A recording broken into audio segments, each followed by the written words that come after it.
મહત્વપૂર્ણ સમાચાર મોરબીથી મચ્છુ બે ડેમમાંથી પાણી છોડવામાં આવતા મચ્છુ નદી બે કાંઠે વહેતી થઈ છે। મોરબીના બેઠા મયુર પુલ પર અવરજવર બંધ કરાઈ। લોકોને નીચાણવાળા વિસ્તારમાં ન જવા માટે સૂચના અપાઈ। મોરબી બી ડિવિઝન પોલીસે મચ્છુ નદીના કાંઠે ચુસ્ત બંદોબસ્ત ગોઠવ્યો છે, જેથી ત્યાં કોઈ પણ અવરજવર કરે તો તેમને રોકવામાં આવે। મચ્છુ નદી જે અત્યારે બંને કાંઠે વહી રહી છે, ધસમસતો પ્રવાહ નદીમાં વહી રહ્યો છે, એવામાં નદી કિનારે ન જવા માટે લોકોને અપીલ કરાઈ છે। સંવાદદાતા અતુલ જોડાઈ ગયા છે લાઈવ, તેમની પાસેથી વધુ જાણકારી લઈએ। અતુલ, મોરબીમાં શું સ્થિતિ છે અને મચ્છુ નદીનું જળસ્તર જે વધી રહ્યું છે તેના કારણે આસપાસના વિસ્તારમાં શું સમસ્યા?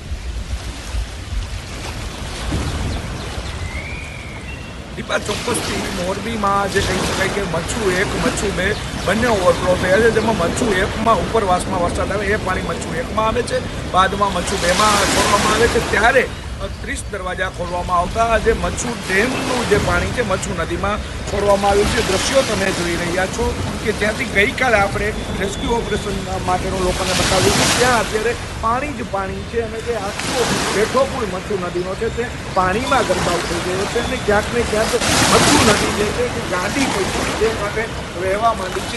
લોકો દ્વારા પણ એક આસ્થાનું પ્રતિક મચ્છુ માતાજીનું મંદિર પણ આવેલું છે, તેને પણ ક્યાંક ને ક્યાંક જે માનવામાં આવે છે આમાંથી લોકો પાણી લઈ જાય છે અને મચ્છુ માતાજી પર પણ ચડાવે છે। ગંભીરતા લઈ તંત્ર સતર્ક થઈ ગયું છે। પોલીસ દ્વારા રાહુલ ત્રિપાઠી સતત જિલ્લા કલેક્ટર ગંભીરતાને પગલે મોરબી બી ડિવિઝન પીઆઈ સહિતની જે ટીમ છે એમ કે વસાવા સહિતની ટીમ છે તેના દ્વારા તમામ રસ્તાઓ બંધ કરી દેવામાં આવે છે। નીચાણવાળા વિસ્તારો છે ત્યાં સદંતર બંધ કરી દેવામાં આવે છે, લોકોના અવર જવર પર પ્રતિબંધ કરી દેવામાં આવે છે। ત્યારે આ મચ્છુ નદી આગામી સમયમાં જો આ જ રીતે વરસાદ રહ્યો તો માળિયાના 32 ગામો છે ત્યાં પણ તારાજી સર્જે તેવી શક્યતાઓ સેવાઈ રહી છે। આભાર અતુલ, તમામ જાણકારીઓ આપવા માટે। મોરબીના મચ્છુ બે ડેમમાંથી પાણી છોડાતા પ્રશાસન એલર્ટ। જોધપર નદીથી મોરબી શહેરને જોડતા પુલને બંધ કરાયો છે। મચ્છુ બે ડેમ પરના પુલને સાવચેતીના ભાગરૂપે બંધ કરાયો। વાંકાનેર તરફથી આવતા લોકોને જોધપર નદી અને મચ્છુ બે ડેમ તરફ ન જવા માટે અપીલ કરાઈ રહી છે। નેશનલ હાઈવે પરથી મોરબી જવા માટે અપીલ કરાઈ। ડેમ પર પોલીસ પહેરો ગોઠવાયો છે। લોકોને મચ્છુ બે ડેમની આસપાસના વિસ્તારોમાં ન જવા માટે અપીલ કરવામાં આવી છે।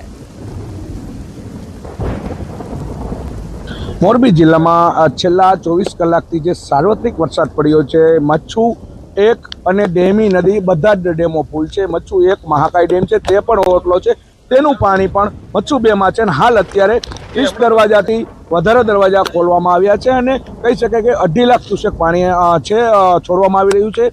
ત્યારે જિલ્લા પોલીસ સતર્ક છે। મોરબી તાલુકા પોલીસ દ્વારા પણ ખડે પગે રહી અને લોકો સાવચેત જગ્યાએ ખસેડવાની કાર્યવાહી હાથ ધરાઈ છે। જે પુલ જે છે કે જે જોધપર નદીથી મોરબી શહેર તરફ જવાનો પુલ છે તે પણ કહી શકાય કે બંધ કરવામાં આવ્યો છે। આપણી સાથે મોરબી તાલુકા પીઆઈ એનઆર મકવાણા જોડાયા છે। સાહેબ, કઈ પ્રકારની સ્થિતિ છે, શું લોકોને અપીલ છે? હાલમાં મચ્છુ બે ડેમમાંથી ખૂબ જ વધારે પ્રમાણમાં પાણી છોડવામાં આવેલું હોય। જોધપરથી ભડિયાદ ગામ વચ્ચે જતો જે નદી ઉપરનો બ્રિજ છે એ લોકોની અવરજવર માટે બંધ કરવામાં આવેલો છે।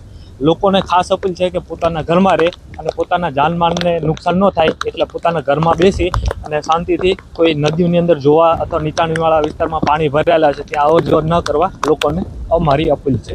સાહેબ, રસ્તો બંધ છે, કયા રસ્તાનો ઉપયોગ કરવો જોઈએ? મોરબી વાસીઓને કઈ જગ્યાએથી આવતા હોય તો કયા રસ્તે ચાલવું જોઈએ?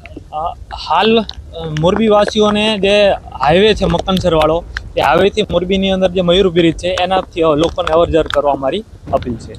ચોક્કસથી નેશનલ હાઈવેથી અવરજવર કરવા અપીલ છે। રસ્તો જે છે, પુલ જે છે, દ્રશ્યો તમે જોઈ રહ્યા છો, જે મચ્છુ બે ડેમમાંથી જે પાણી છોડવામાં આવ્યું છે, જે મચ્છુ નદીમાં છોડવામાં આવ્યું છે અને તેની ઉપરનો જે પુલ છે કે જે નબળી હોવાની રીતે ગંભીરતા લઈ સાવચેતીના ભાગરૂપે બંધ કરવામાં આવ્યો છે। ત્યારે મોરબી વાસીઓએ પણ સાવચેત રહી સતર્ક રહેવાની ખાસ જરૂર છે। અતુલ જોશી, ન્યૂઝ 18 ગુજરાતી, મોરબી।